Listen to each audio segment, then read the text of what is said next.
What is going on, my knife nerds and EDC friends?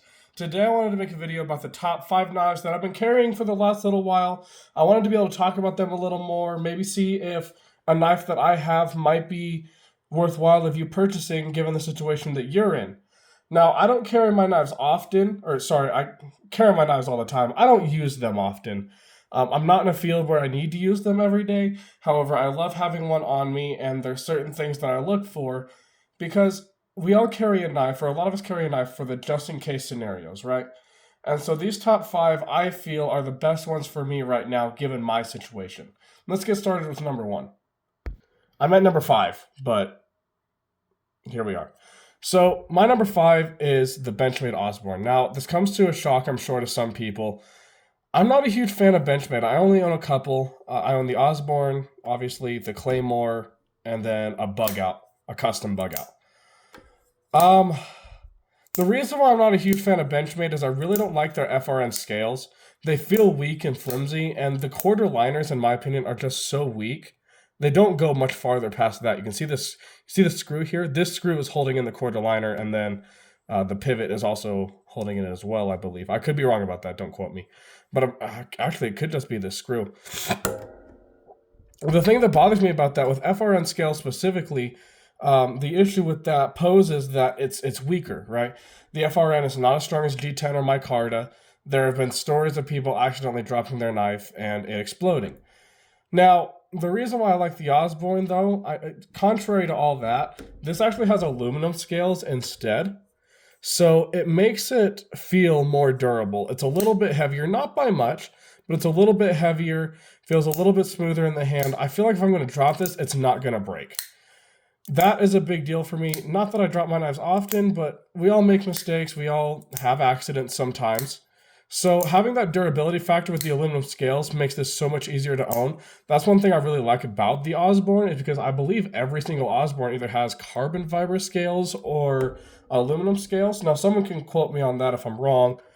But I love the design. At first, I wasn't a huge fan of it because the handle felt a little bit too small for me, to be honest.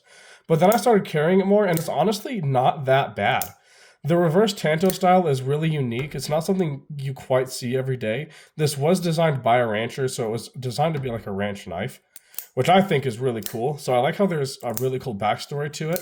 And it just tells you that Benchmade is still for the working man, just there are better options. But this is my number 5. Let's take a look at number 4. Number 4 is a newer addition to my lineup, the Kunwu Pulsar. I really like this thing. The reason why is the ergonomics feel really good. It feels locked into my hand. The crossbar lock is super fidgety. You can reverse flick it. So it's a super fidgety knife, but the cutting edge is also really, really nice, if I'm being honest. The sheep's foot / drop point style blade, but then it's like a spear point. I don't know what this blade style is called, to be honest. I did not look it up. And I'm still learning things. But it's really cool to see because it's something super unique.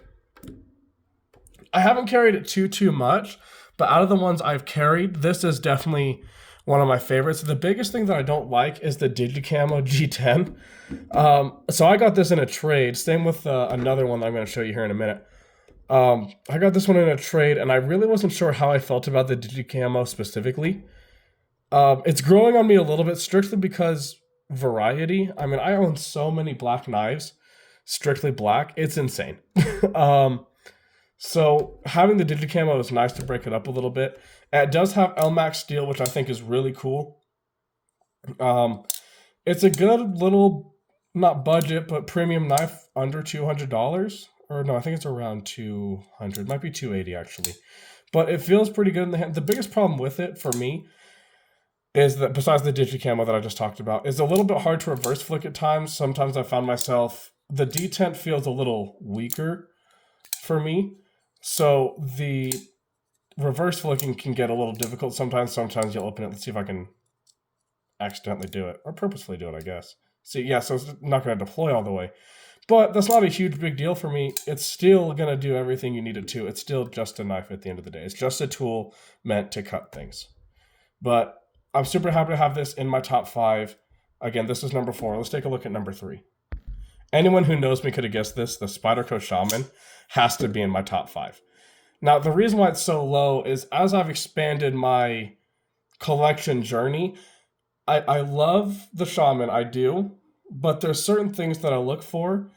And it's not that the Shaman's a bad knife, it's just not something that I want to carry every day anymore. It's a little bit too big. I think it's coming in over 8 inches, if I remember right. It's a little big, it's bulky, it's heavy. I say all that, but you're going to laugh at me when I show you what my number 1 is.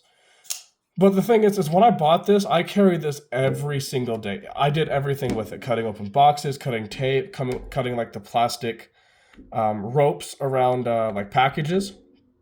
And it did everything just fine. I mean, absolutely no issues whatsoever. But like I said, as I've expanded my collection a little bit more, I've realized there are better knives out there to carry. So as much as I love the Shaman, I still carry it pretty often, but it's just not my top pick to go in my pockets anymore. The thing I love about Spyderco, though, is the ergonomics. I mean, it's locked in place. Having the finger choil up here and then having the jimping up top here, I mean, you can really hold this and really use it as a amazing cutting tool. But then you can also drop your hands down under the choil, and the flat, the straight line ergonomics, you don't have to decide to put your finger anywhere, and having that choil there, that little thumb knuckle thing, really locks your hand in place. And I mean, I still have room on the bottom personally under the choil. Then you go on top and I have plenty more to use as leverage. I love the Shaman. I love the compression lock. It's probably one of my favorite locks out right now, if I'm being honest. Just because you're not putting as much stress on the compression lock as you would be like a liner lock. So I think it's really cool that Spyderco has done the compression lock for so long. They definitely have mastered that locking craft. Number 3 are my Demco 80-20.5s. So this is the one that I was telling you I traded for. So I traded a buddy of mine the DLC Slicer 20CV and Ultim scales. What I ended up doing is I like that black on black look. Everyone knows I love that black on black look. So I swapped the G10 scales from my clip point and put them on the DLC coated Slicer instead, just to get that nice, cool, stealthy look. Both of these are absolutely great. The clip point is the one that I carry literally every single day. But there's a new knife that has finally dethroned the Demco, which we'll talk about here in just a minute. I love Demcos, specifically the Shark Lock. The Shark Lock feels so sturdy. I like how it engages. I like how it locks back in with the knife. Having the spring-assisted lock makes it super fidgety, super easy to disengage. The only problem is that the Shark Lock is a little bit sharper, so after fidgeting with it for a minute, you're going to get some markings on your finger. One thing that, I don't really see a lot of people talk about with Demco is this little finger groove here, right here. Like, your finger fits perfectly inside of it. I think that's so freaking smart. Call me stupid for liking something like that, but the fact that someone was able to think about that is just insane to me. Because something like this Avivi Vision FG, which has the Super Lock, which is kind of designed around the Shark Lock, they don't have something like that. Here, let me grab it. See, like this Avivi is just a flat back, which isn't a bad thing. You can still deploy it and close it just fine. But I like that they took that little necessary step to get your finger in a perfect position to operate the Shark Lock. I think that's really cool. I think it's something really smart that they did. I also love the 20 CV steel more than most steels. I mean, it feels super strong, super reliable. I'm never gonna have to worry about it, ever. I love how corrosion resistant it is. My car knife, believe it or not, is actually a Stealth Demco Shark Cub in 20 CV, and that thing has never failed me. And that's in a more moist environment. What I do to make sure that my DLC coated blades with 20 CV stay absolutely 100% corrosion resistant, let me just grab this. Use a little bit of mineral oil. That way no dust, moisture, or debris is really going to get on the edge. And I mean, the only thing you really have to worry about is the bare edge itself, especially with DLC. Obviously, with like a stone wash, you're going to have to worry about the whole thing. But with DLC specifically, all you got to worry about is that edge there. So being able to have something corrosion resistant that I can put in my car or take anywhere is super nice and super convenient. Now, it's not on the same level as MagnaCut, but it's still super high on the tier list. It's still considered one of the best corrosion resistant metals for a pocket knife.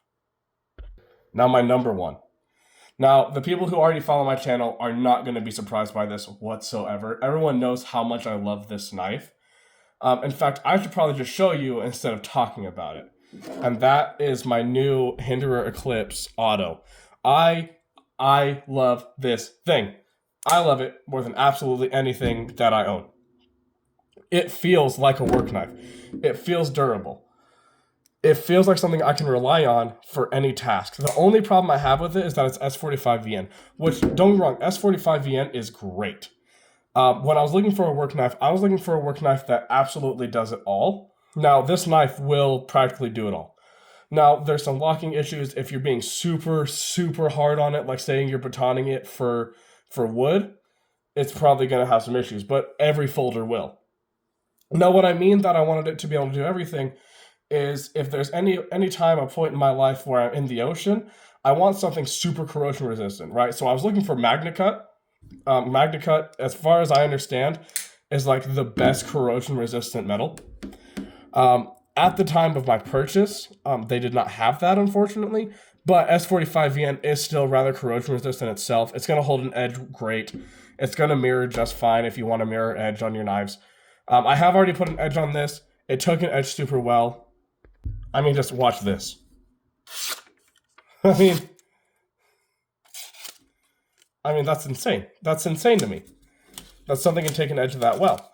Now, can I get it sharper? Probably. Keep in mind, with that, that's also a 25-degree edge. So it's not meant to slice absolutely amazing. It's meant to be a durable edge. So if you're being hard on it, it's not going to chip, burr, or roll as easy. Right? I can sharpen it down to 20 degrees, and it'll be like a laser. It'll shave anything I need it to. It'll cut paper like it's nothing. It'll cut probably toilet paper without even struggling. But that's not what this knife is built for. This knife is built for a hard-working knife, and if you have something that's so thin of an edge, it's not going to be as hard-working because you're going to have to sharpen it more. S45VN also holds its edge really well already. So, in my opinion, as of right now, from what I've handled and carried, for me, this is the perfect knife. If you're looking for one to buy, this is the one. Now, they are a little bit more expensive. This one was $625 before tax. However, they are handcrafted in Ohio, hand-tuned in Ohio, and they have a lifetime warranty. They replace absolutely anything and everything. I think that's just really cool. The awesome thing about Hinderer, I'm rambling, but the awesome thing about Hinderer as well is that he used to be a firefighter and an EMT. When he first started, he was making cool show knives. And then he moved into the bulky ones instead, so like the XM18, the Eclipse, and many more, are all built to work. They're all built to withstand abuse. So I think he did a really good job with what he's doing now with the work knives. This is my first Hinderer, and I gotta tell you, I am thoroughly impressed. I can't wait to get a flipper version so I don't have just the auto. I am super happy with this, but that is my top 5. So number 1 is the Hinderer. Number 2 is the Demco. Number 3 is the Kunwu. Kunwu's number 4. Number 3 is the Shaman. Number 5 right now currently is the Osborne. So these are my top 5 favorite knives so far, and a little bit of a reason why. Let me know what you think. What are your top 5? Am I absolutely crazy for making this my top 5, or am I pretty spot on? Let me know down in the comments. Thank you guys so much for watching. I really love making YouTube videos, and I'm trying to make them more. Sometimes I just run out of video ideas, and I'm trying to get better at that. But thank you guys so much for watching. I really appreciate the support on TikTok, on YouTube, and hopefully soon on Instagram. Make sure to go follow me on TikTok and Instagram as well. I'm getting a lot more, what's the word I'm looking for here? Come on, brain, think. I'm getting a lot more active on Instagram. Obviously, I'm super active on TikTok already. So thank you guys so much for watching. I really appreciate it. Have a great rest of your night or day, depending where you are.